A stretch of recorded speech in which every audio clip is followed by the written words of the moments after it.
Hey everyone, welcome back to the channel. Today, we're diving into some life lessons you should definitely avoid if you want to stay miserable forever. You know, those little nuggets of wisdom that people are always throwing around about happiness and fulfillment. We're going to unpack those and then throw them right in the trash. Because who needs joy and contentment when you can have misery and despair?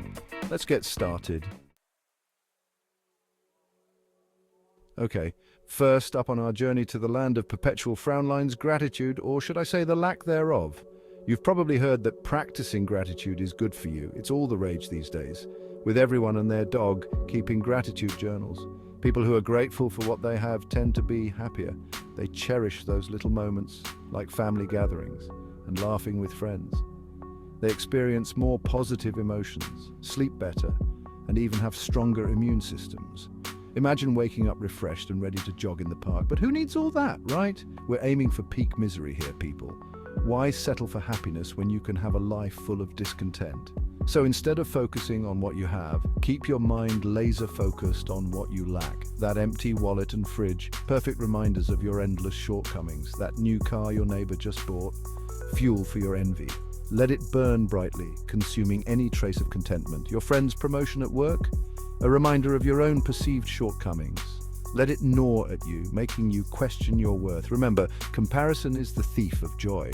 And we're trying to build a joyless empire here. Sulk at every party. Let others' happiness be a constant source of your misery. Let's say you find yourself accidentally feeling a flicker of gratitude. Maybe a rare moment of kindness catches you off guard. Maybe someone held the door open for you, or you found a $5 bill on the sidewalk. These small acts can momentarily lift your spirits. Don't panic, you can quickly squash that feeling of gratitude by immediately reminding yourself of all the bad things in your life. Stress and frustration are your allies. That parking ticket you got last week, let it fester in your mind. The burnt toast this morning, another perfect example of how the universe is conspiring against you. Dwell on those. Let them eclipse any fleeting moments of positivity. Make sure that burnt toast is the highlight of your day. Remember, the goal is to cultivate a mindset of constant dissatisfaction. Never let yourself feel content or happy. The world is a terrible place, and your life is demonstrably worse than everyone else's. Never forget that. Keep that suspicion and distrust alive, and always remember, there's no room for gratitude in our quest for ultimate misery. All right, let's talk about self-care. You know, that buzzword everyone throws around these days. This one is a biggie on the road to ruin. It's like the ultimate trap for those who want to live a miserable life. You see, happy, well-adjusted people, they actually take care of themselves. They prioritize their well-being and make time for activities that nourish their body and soul. They eat nutritious food most of the time. They exercise, they get enough sleep. They even meditate and practice mindfulness. Can you imagine? Can you believe the audacity, the nerve of these people trying to live their best lives? But we're not falling for that trap. No way. We're smarter than that. We're on a mission to embrace misery, and neglecting our well-being is a crucial step. It's almost an art form, really. So what's the opposite of self-care? Oh, that's easy. It's a lifestyle choice that ensures we stay far away from happiness. It's a glorious buffet of self-sabotage, a smorgasbord of poor decisions and unhealthy habits. Start by embracing a diet of processed foods, sugary drinks, and enough caffeine to fuel a small rocket. Forget about balanced meals and enough caffeine to fuel a small rocket. Sleep? Who needs it? Sleep is for the weak. Stay up late binging terrible reality TV, scrolling through social media, and getting lost in the endless void of the internet, and generally just making sure your sleep schedule resembles that of a nocturnal bat. And exercise, please, who has time for that? Physical activity releases endorphins, those pesky little chemicals that make you feel happy. We can't have that, can we? We don't want any of that nonsense here. Happiness is overrated. Instead, perfect the art of the sedentary lifestyle. Become a master of inactivity. Become one with your couch. Let it mold to your shape as you spend hours doing absolutely nothing productive. Remember, a healthy body is a happy body, and we're aiming for the opposite of that. So let's commit to this path of self-sabotage with all our might. Ignore the mess around you. Let the clutter build up. A chaotic environment is perfect for a chaotic mind. Overwhelm yourself with tasks and responsibilities. Never take a break. Burnout is the goal. Constantly consume negative news and social media drama.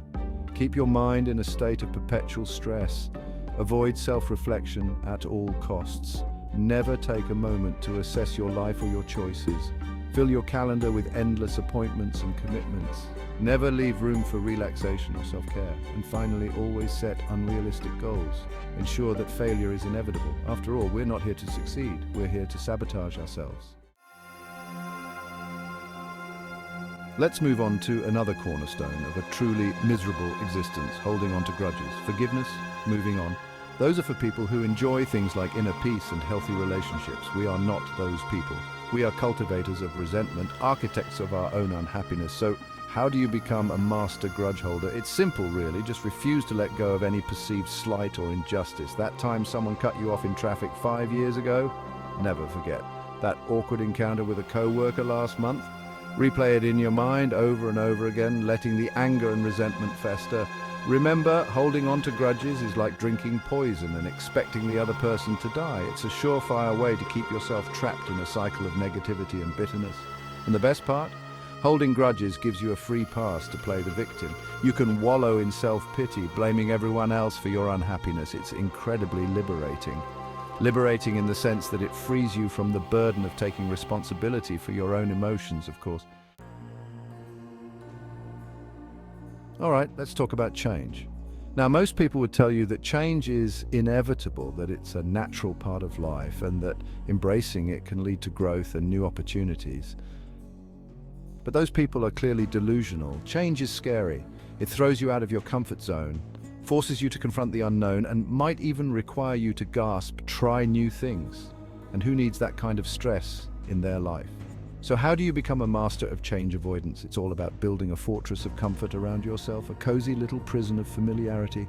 Establish routines that are as predictable as the sunrise. Eat the same thing for breakfast every day. Watch the same TV shows. Hang out with the same 3 people you've known since high school. And whatever you do, don't try anything new. New experiences lead to new perspectives. And new perspectives might just lead to you realizing that there's more to life than your carefully curated bubble of misery. We can't have that. And finally, the pièce de résistance of a truly miserable existence: rejecting help. It's the ultimate way to ensure that you remain in your own bubble of despair. You see, happy people, they tend to have strong support systems. They surround themselves with people who care about them and are willing to lend a hand when times get tough. They rely on friends, family, and even therapists to help them through tough times. These connections provide a safety net, a cushion to fall back on when life gets overwhelming, but we're not going to make that mistake. No, we're going to be the lone wolves, the solitary soldiers in the battle of life. We're going to build walls around ourselves, isolating ourselves from any potential source of support.